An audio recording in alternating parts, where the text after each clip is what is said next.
Guys, I wanted to revisit James because this is something too that doesn't get often talked about. So, James is not a book telling you to have works to prove that you're believing the gospel. Actually, recognize who's being written to. It is being written to the 12 tribes which are scattered abroad, and James calls them my brethren. Now, he is showing them, first of all, two different things. He is showing them how the testing of your faith will work patience, and patience will have her perfect work. And an example of this is shown in Abraham. Obviously, when he offered up Isaac, that was a work through the testing of his faith. However, he was already saved 40 years prior to that when he believed God. He did not need the works to prove that he was really saved. Um, the same way that it says to show me your faith without works, I'll show you my faith by my works. We're showing these to each other, to men. Okay, this is for the building up of the body. The way that you can show your faith to somebody is by telling them about it, sharing the gospel with them. Okay, that is what he is talking about. It also talks about looking into the perfect law of liberty and continuing therein, to not be a forgetful hearer, but a doer of the work. Being a doer of the work is to be continuing in the faith. This is not something required for salvation or required of all believers. Not everybody is going to do this. However, there is a blessing with it, and that blessing is that we have the assurance in our day to day. We need to renew our mind daily, okay? But his mercies are new every morning.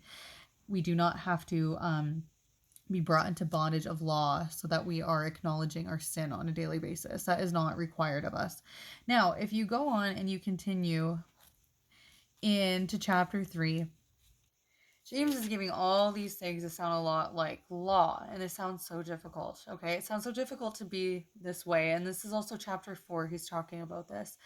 But then if you continue through this book and you keep reading the things that are being said, he goes into talking about in chapter 4 about grace. So what is he revealing to these people? How the demands of the law cannot be met, okay? And then he talks about God resists the proud but gives grace to the humble. So submit yourselves therefore to God. Okay, so being proud in your own works and whatnot, like that, is preventing you from trusting in the finished work. If you remain under law, then how can receive the grace? Because grace and law don't go together. Um, he says to draw nigh to God, and he'll draw nigh to you. Cleanse your hands, ye sinners, and purify your hearts, ye double-minded. So they're double-minded. They're wavering. They're in between works and faith, okay?